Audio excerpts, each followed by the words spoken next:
Hello, and welcome back to the Simplifiers podcast, where we take topics in work and in life and simplify them. And friends, we've been talking a lot about HR these days. And, I kind of nerd out on the people data side of it. And wait, pause. Before you click pause on your podcast player and you're like, nope, this one's not for me. I just want you to give me 5 minutes because I think you're really going to be interested in this topic when you hear my special guest. We're going to be simplifying how to use people data to win executive buy-in. And what does that mean? Hey, getting that headcount, getting that budget, getting that resource that you need to do that incredible initiative in your workplace, whether it's an employee experience initiative or something else to improve how we work. This episode might have the answers for you on just how to do that. My special guest today, her name is Kelly Timpane, and she's the global people and HR operations executive with over 20 years of experience building, leading, and scaling people teams across high growth technology and life sciences and biotech organizations. She's known for turning workforce strategy into measurable financial, operational, and cultural outcomes. She actually specializes in operational excellence, people analytics, and the AI-enabled HR transformation that many organizations are doing right now. She's got over 30 acquisitions and divestitures that she's been a part of, including major private equity investments, and excels in complex, highly regulated environments. So I'd like to welcome to the Simplifiers podcast, Kelly Timpane. Hey, Kelly, how's it going? Hi, Mary. Thanks so much for having me on. And I promise we're going to make this topic actually approachable and fun, right? Like this is not going to be super heavy and deep and dark, right? No, it'll be fun. Data is fun. Yay. So for someone who might be new to HR analytics, how would you explain people data and what makes it useful in those executive conversations? Sure. So I kind of think of organizations having two layers. You've got your vision and culture and strategy layer, right? That is setting what we're going to do. And then it's your people, your processes, and your technology that actually enable that. People data is what sits at the intersection of the people, the processes, and the technology. It's what tells you how we're doing. It'll tell you, how are we doing with hiring? Who are we hiring? How are they performing? Why are they leaving? So you can really use that to help drive conversations with executives if you use the right data and you put the data ahead of the ask. Yeah. And I'm going to go ahead and just say it out loud. Even if you're a micro business, a small, fast growing business, or a global, very matrixed enterprise, what we're talking about today applies to all, right? Correct. Yeah. I mean, even if you're a company of 5 people, you can still have data on those 5 people, and That's you still right. have the same outlook from the owner or the top person in the company who's going to want to know, you want me to spend this money? Why? What's it going to do for the business? Okay. And so tell me some, people data metrics or KPIs that we could be tracking. Sure. So I think one of the biggest ones in my mind is turnover. And I know it's talked about a lot, but it's not always connected to the business. And so you have to make that connection. When you have turnover, you have potentially severance costs. If it's a layoff type situation, you could have risk of legal fees depending on how it's handled. But even just for voluntary turnover, you have the amount of time that it takes to find that person, to train that person. You can't just put a butt in a seat and say, go, good luck. You can, might not work well. And so it's about the cost of someone leaving and that whole knowledge transfer process, especially if you're in a billable environment where you're billing clients for these people. That makes it even more costly to have the cost of doing these things, but also the cost that you're losing in not being able to collect that revenue. So for me, it's, you don't just look at the turnover rate of how many people are leaving out of X number of employees.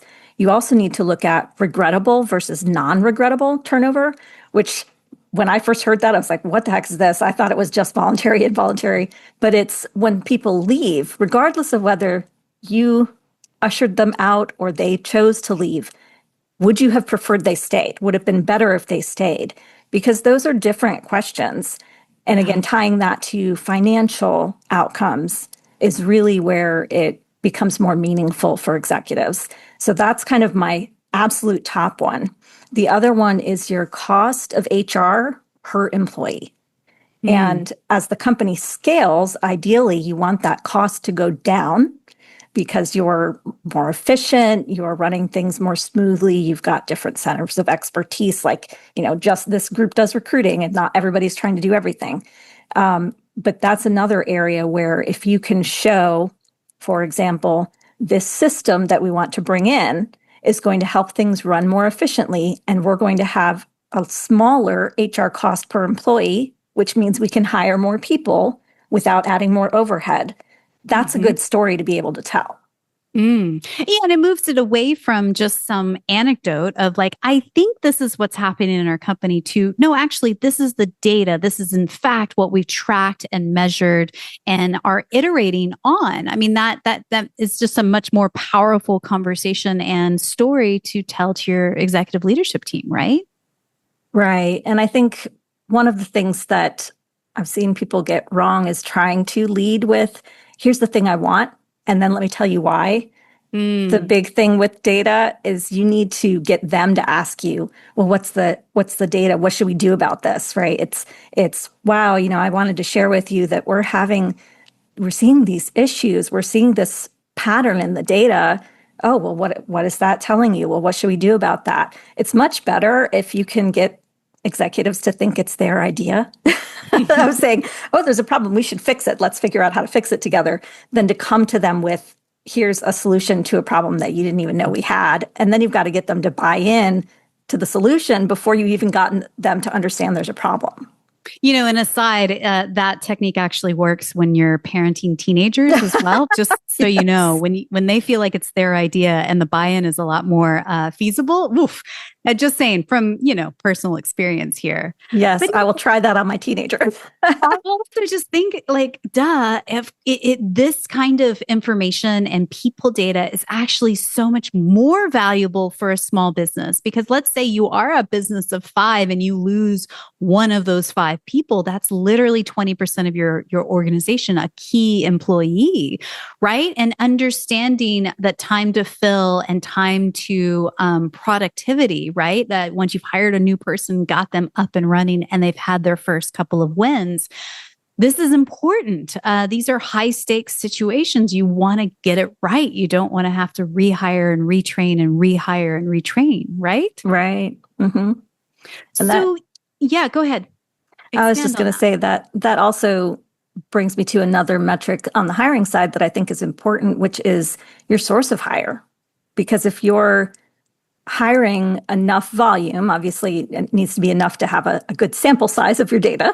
But if you're hiring and you're using one particular source over and over and over and over again, not just are you getting those people in, but how long are they staying?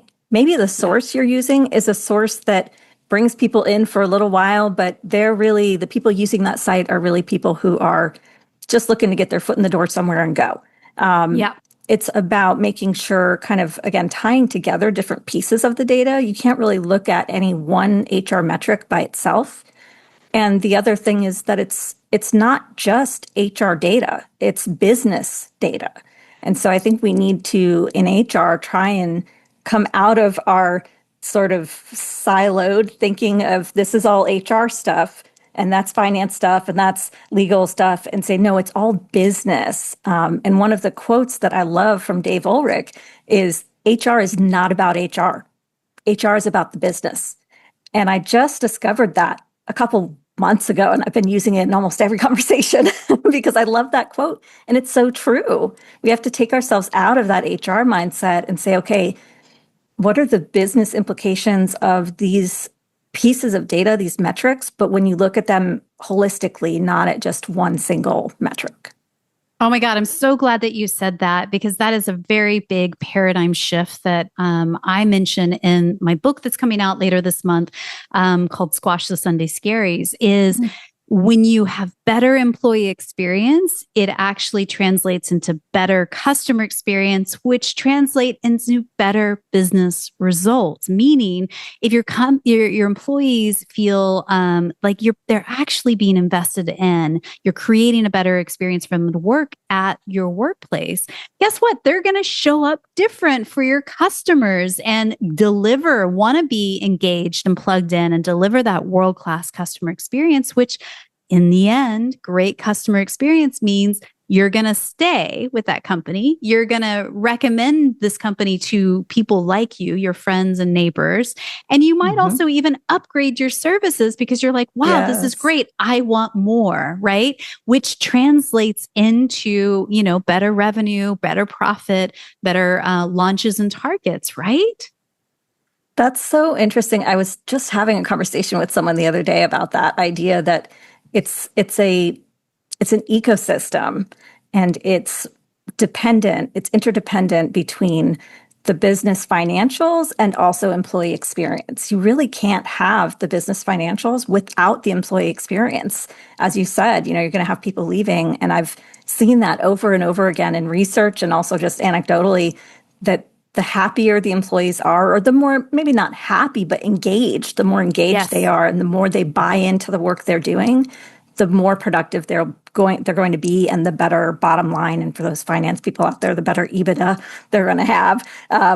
And now HR people, you can come back to me. I promise to stop saying finance terms. But it really is true. You really need to see that breathing system of employees and finance as one thing. 1,000%. Our human capital is our greatest asset, not just for the HR department, but for the company as a whole. In my opinion, your people are your greatest asset, more so than your products, your services, your customers, your vendor list, because it's the people that innovate, that create those incredible products and services, and the experiences that your customers are having. So you invest in the people, and then the people take good care of your customers. Anyways, exactly. I think that this is a huge part of it. And the people data, your HR analytics should help to tell the story and link the work that you're doing in HR in all departments, not just the people and culture team or just the employee experience team, but all departments if you can link that to your business outcomes, boy, howdy, that's a compelling story for your executives, right? Absolutely. So you say specifically that if people are the lifeblood of a company, then people data is its DNA. What does that mean in practice? And how do HR leaders actually make sure that their data is accurate, trustworthy, and ready for AI? So it's interesting. I said that just kind of off the top of my head one day, and I've gotten questions about it now. And I'm like, I guess I did really kind of mean something there. And the more I've thought about it, I'm like, okay, I've kind of figured out what I meant, that, if the people are the lifeblood, they're the ones keeping everything moving. They're making things happen in the company. Yes. The people data, it's about those people. It's how everything is structured, how it functions, and what's working and what's not. So if your underlying data is incorrect, it's messy, it's not matching with other parts of the system, then you're going to be operating basically off of damaged genetic code. So you really need to have, kind of speaking to that, going into technology and AI, you need to have that underlying data in a good spot before you can try and use it. And for me, that means things like even just having employees double check their own data sometimes. Were there ever any errors in putting things in manually, or checking between systems? There's data that flows between HR and especially finance and payroll. And if you're in a more manual place, you might be doing manual dual entry in different systems. Does the data match? Do the field names match? It might be something as simple as all the data is correct, but over here we call it a business unit, and over here we call it a division.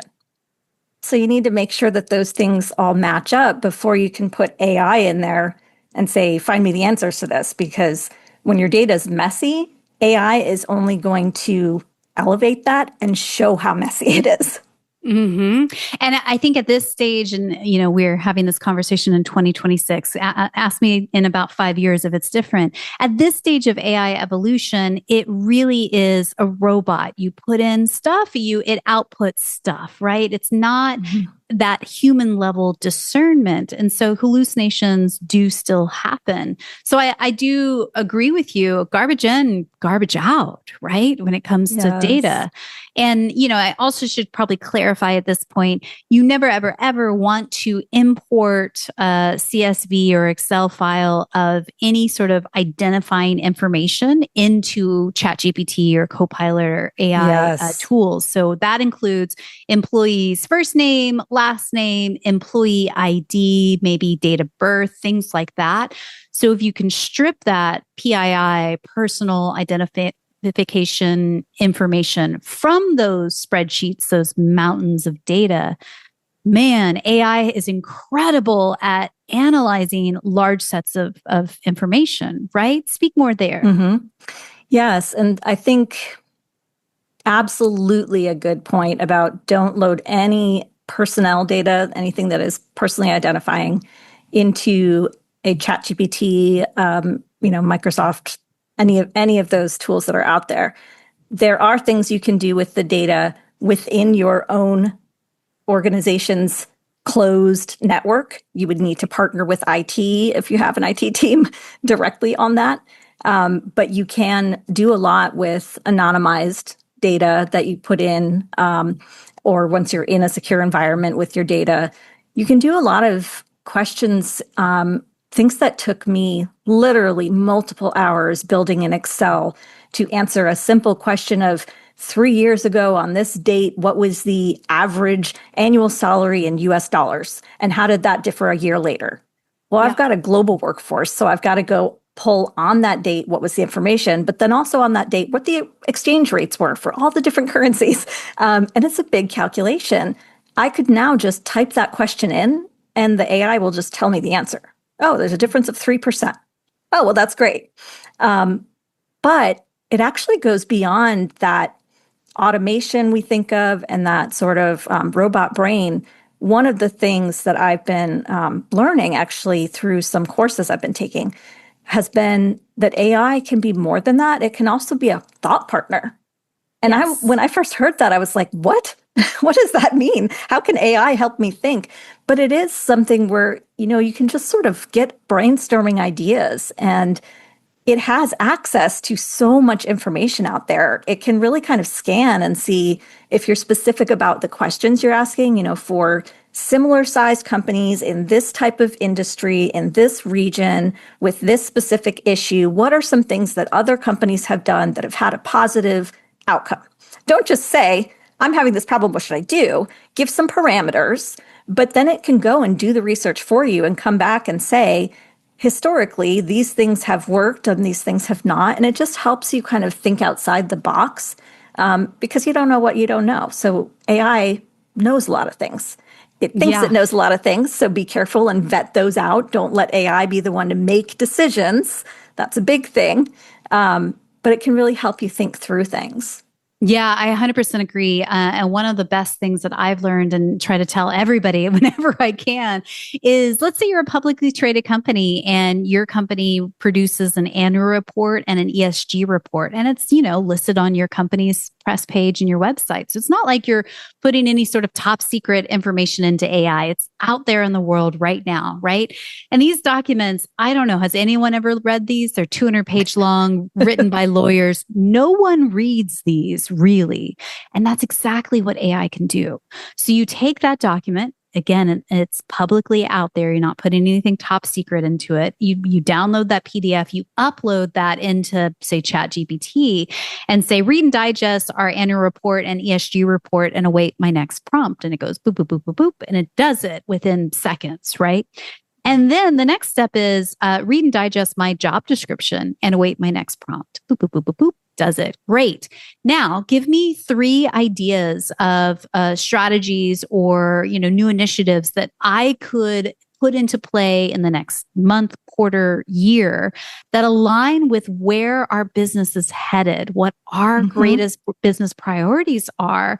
And that, to your point, is the thought partnership side, and then it's like, it's incredible. It's a leaping off point where you go, man, I hadn't thought about that, but you're right. This is a business priority. This is something that we have committed to, like lowering our carbon footprint. How are we doing that on a people level? And it gets you a place to begin, right? Yeah. It's incredible. Incredible. Blows my mind. And, early days, people were talking about AI as sort of like, well, it's like the scientific calculator to a mathematician, which in essence, yes, it's a great calculator and can do great things, but it is so much more than that, right? Absolutely.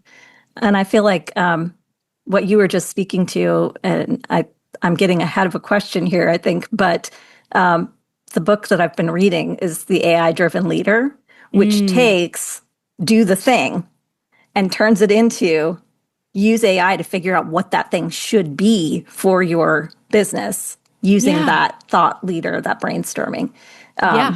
It's just a very interesting, different way to look at AI beyond just being that calculator and playing with data sets, but using, back to the people data, using your people data and comparing it with other ones, benchmarking and saying, here's some ideas of things that you can do. It's just great. It's like having an additional couple of assistants working with you, but you don't have to pay them. Right. And they're annoyingly brilliant, right? Yes. And that's the part I think is so great. It really elevates your abilities as well. So getting back to like executive storytelling, can you give us some ideas? Like when you're presenting to that ELT, executive leadership team, how do you structure the story so it's concise and compelling and earns a yes? You really need to have 4 things. You need to have the problem. As I said, kind of earlier, you can't try and lead with a solution. You need to let them know, here's the problem that's going on. Here's the impact that it's having. Here's the solution I'm proposing. And here's the return you're going to get on that investment. And keep it short. Keep it to, if you're doing a slide deck, I would say 3 to 5 pages, slides. Don't do much more than that. And don't make it teeny tiny print on every slide. It's here's the problem. You can give a tiny bit of background to it or something. If you can call a couple of real world examples in there, especially ones that have been stated by other executives in the team, that helps them go, oh, this is something so-and-so mentioned. And I think I understand that. The impact, it's causing us to not be able to hire as quickly, or processors are taking X amount of time and that's taking away from time that they're unbillable, whatever it might be. Here's the solution. And then the return needs to be financial, if you can get it into financial terms, but also you can talk about productivity. This is going to increase our productivity by 3 times, or it's going to allow us to scale faster without adding more cost. So it can be savings, actual hard dollar savings, or it can be more of a cost avoidance. We're going to not have to scale our HR team as quickly if we have this system. But that's really the 4 things: is the problem, the impact, the solution, and the return. And don't you love that our human brains try to overcomplicate simple things? Like literally, this is it. Problem, impact, solution, ROI. That's it, right? Because I think we as humans, we just want to talk. Because if we talk more, then that will make you think that I really know what I'm doing. Yes. And like, I am much more knowledgeable. And that's where insecurity really flares up in that ELT room. The people who talk the most sometimes are not the smartest, in my opinion. It's the ones who listen, ask smart questions, and really get to the heart of what it is you're trying to accomplish. I think this is it. Yeah, that's an interesting observation. Now I'm going to have to look around the room and see who's talking most. I mean, maybe. I don't know. And I think to really put a pin on it, the impact part, I think, is really, really, really important. To not only talk about like what the problem is and what the impact it has on our business, but even just one tiny nuance of say, here's the risk if we did nothing. And really drive that point home. Because, doing nothing is a decision, right? Maybe not the right decision, but it is a decision nonetheless. And trying to communicate what the risk is of doing nothing, what the consequence is after that also is a huge part of making it compelling. That's true. That's a really good point. And that's something that I actually have experience with in real life, that one of the times I was trying to present, pitch that we needed a new HR system, and this was quite a while back, I was thinking more in terms of all the things we needed it to do for HR to make the processes smoother. And yes, there's all this other impact that it has financially and employees and the productivity and all of that. But I was still thinking in just HR terms at that time. And the leader looked at me and said, well, I haven't heard there's anything wrong with our HR system, so why do we need to change anything? It's great that it's making your life easier, but what does that do for me, for my employees? And it was like, oh, okay, I started from the wrong place here. And that it took a while to kind of come back from that and be able to reframe it differently a couple years down the line, because it was just, now I have to convince them what's wrong. And that I'm not just asking for something for my department. So starting with that idea first of, here's how it's not just the problem and the impact, but the impact to you. Here's the impact that you're seeing or you might not be seeing, but it's there for you or for your department or your people or your clients. Here's how it's impacting them, not just the impact to HR. I love that example. And I mean, how many times have we been in a situation where we're trying to communicate a story of something that's happening on the front lines of your workforce? And I'll just say it, the unpopular thing out loud, your ELT team sometimes is so disconnected with what's actually happening on the front lines, whether it's, interfacing with customers or in a manufacturing, assembly line situation. They think they have a perception of what's happening, but the reality is there are things that are broken.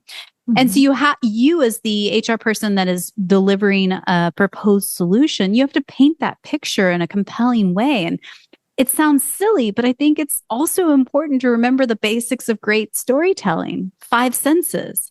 How do I, smell it, feel it, taste it, touch it, and experience it on a day-to-day? And how does this impact our customer experience and our bottom line, right? Absolutely. So then on that note, what are the biggest mistakes that HR leaders tend to make when they're trying to get executive buy-in? Maybe think about 1 or 2. I think probably the biggest 2, one would be, again, trying to lead with a solution with, here's the thing I want to do, and then back into it by saying, I want to put in a new HR system, and here's why. As soon as you say new and something that has dollars, they're tuned out. Nope, the answer is no. So you have to lead with, first, let me give you some background. Here's what's going on. And again, keeping it short would be the second one.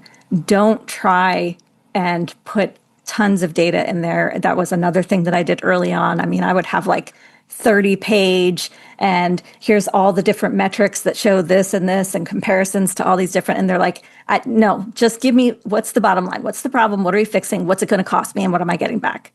And so then, that kind of changed my approach, and it worked much better. I mean, I've sat in those meetings too, where people are pitching things to the ELT team and it's 80 billion graphs on one slide. And a lot of times they're not even thinking about the basics. That key person on the ELT team might be taking this call from their car and they're looking at your slide on a right. They're not seeing anything, right? That also makes me think of an episode we had recently. I'll put the link in the show notes, which, by the way, if you're listening to this episode, you can always go back to the show notes over at thesimplifiers.com to find all the things that Kelly's talking about. But we did an episode recently with Libby Magliolo. She's the slide master. Her basic premise is don't make PowerPoints that suck. And, it's a great episode, a great listen on how to really create compelling slide decks that tell your story and get the point across quickly, concisely, right? I love that. So then what metrics really matter most when making the case for, say, a new HR technology platform like a payroll system or an HRIS system versus something like a people and culture or employee experience initiative? How do you tie those metrics to business impact?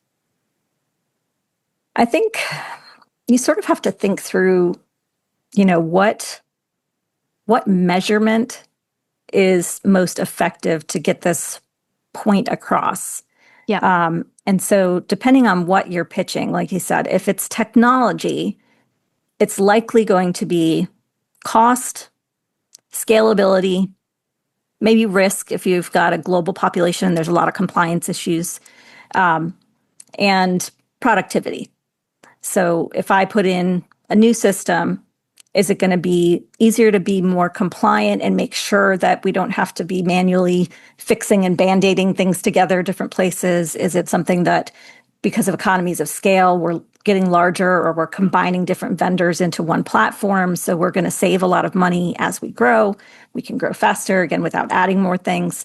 I think for employee engagement and culture type of metrics, it's again, all of the things, it's tying it to business. It's just what levers are you pulling to tie it? For the engagement, I think it's more about the productivity again comes in, but also keeping people. How do you attract them? How do you retain them? How do you grow them? People, we think sometimes hire to retire, and we go, you hire them and they do performance stuff and they leave. No, there's a whole piece in there about learning and engaging and growing. And one of my favorite quotes was, you want to teach people, train them so that they could leave, but treat them in a way that they would never want to. Yeah. And I like that, except I kind of do want people to eventually want to leave and grow, because that's what's best for them ultimately. But I think that that's a big piece too, is looking at things like promotion data. Do we have performers here that are getting promoted over and over again? And maybe you want to start doing some predictive data analysis with AI to say, these people have had high performance reviews, high engagement, and promotions X a number of times. We need to tag them somewhere as one of our key performers, one of our top performers who we need to watch for and make sure that they stay. It's really around, again, any of those metrics that you can tie to a business outcome, whether it's the financial or the risk. Those are big ones to try and find a way that you can show that it's, again, not just HR data, it's a business insight. Yes. Is it saving the company money, or is it making the company money? Those are the two biggest ways to link it to business outcomes that perk up ears in a room of like this, with this new initiative or this new technology, we could be saving the company X, or we could be improving, productivity and increasing our revenue targets by Y. Mm-hmm. I also think about change management, and this is a silly thing to say, but I'm just going to say it. Change is hard. Oh my gosh, yes. Humans don't normally love change unless even good change, right? Even change that you're anticipating and excited for, it's still hard. Yeah, like we don't love change, and we certainly don't love change that's been put upon us. Like we sort of are okay with change that we put upon ourselves and feel like we have control over. But still, change is hard. And I always like to relay back just, frameworks of change management. And one of my favorites is Satir change model. And I'll just quickly go through this. And again, the link's in the show notes for you guys. But the Satir change model is 5 things that happen in any sort of change. Like you've just changed the payroll system. Oh my God, that touches everybody, right? Step 1 is the status quo, wherever you are right now, and it sucks. It's not great, right? Then the change happens. And step 2 is resistance. Oh my God, what is this? Where do I find my I-9s? How do I get my pay stubs? Oh, I don't like this, blah, blah, blah. Resistance at first, right? But then you implement training and communications, and it's like, oh, actually, this is quite great. This is pretty easy. There's going to be step 3, which is chaos, right? They're still trying to figure it out, like whether it's the payroll team trying to use this new system or workflow, or the employees that are like trying to find their stuff. And there's going to be a dip in productivity. That's expected as part of the change model. Step 4 is integration and go, oh, okay, this is actually pretty cool. And I see now why we've invested time, money, sweat, equity, all the things into this thing. And then step 5 is the new status quo, which in essence always is, most times better than the old status quo in productivity or performance or outcome. So I think it's important to kind of break it down in those ways of like, this is completely normal human behavior of what change is like. And here's how we're anticipating those 5 stages. And here's what we're doing to mitigate the risks, right? That's a really good point. And it's interesting that sort of follows the same stages as grief. Yes. It's this idea of I'm resisting it. I'm sort of accepting it, feeling it. And eventually you come out feeling a little better than when you first were really in it. And I think you're right. That's really important to point out to leaders at the beginning that, if you see in a few months from now, productivity really dips and people are really upset, it's okay. We're expecting that. It's going to go past that. And when you come out of it, when you go through it and come out at the end, it's going to be a lot better. As long as you made the right decision, right? Right. Gosh, I feel like I could talk to you for hours. Like if you are interested in the tech nerdy side of HR, I highly recommend going and connecting with Kelly on LinkedIn. Again, her LinkedIn will be in the show notes over the simplifiers.com. It's Kelly HR Ninja Nerd. I love that. And you speak at a lot of industry conferences and other podcasts. So make sure to follow her, connect with her that way. Tell her that you heard this podcast. Again, it's the more we know about this sort of stuff, the more empowered we are out in the world, and the more we can drive these great initiatives to improve employee experience in our workplace. So yes, Kelly, I'm so grateful that you're here today. Thank you. I appreciate that. As we wrap up, there are a couple of questions I'd like to ask you that I ask everyone that comes on the podcast. They're coming to you rapid fire. Here we go. First one is this. What's one book or blog that you're reading these days that's either inspiring you or poking holes and challenging your belief system? So I'm reading The AI-Driven Leader by Jeff Woods. I kind of referenced before, and it's taking that idea of do the thing and pushing it to how do you decide what that thing is, and AI can help you as a thought partner. I love that. Yes. Yeah, it's very interesting, and it's kind of doing both. It's really exciting, but it's also challenging what I originally thought AI was for. 1,000%. I am using AI in completely different ways than I was using it 16 months ago. It's just wild how fast it's evolving. So we'll link that book in the show notes for you guys if you're curious about that as well. So tell me, who is one person, somebody that you know personally, that you just feel is up to brilliant things? We could shine a spotlight on them, and who knows, maybe one day we'll have them on the podcast. Who would that be? So, Enrique Rubio, who is heading up an organization called Hacking HR. And I don't get paid for plugging this, but I plug it everywhere. Hacking HR is just a really great organization. They have tons of free resources. It's where I've done a lot of the speaking engagements. And they also have a paid portion where you can get some great certifications. And I'm doing a mini master's in AI right now through them. It's just a really terrific company, terrific organization and community for HR. Such a great recommendation. Hacking HR, I have been following their work for about a year now. My goodness, their LinkedIn profile is a volume of great information. So yes, what a great recommendation. Enrique in particular, we'll link him up in the show notes if you guys are curious about the work he's doing in the world. Again, that's Simplifiers, thesimplifiers.com. I believe gratitude and simplicity go hand in hand. Tell me, what are you grateful for today? Of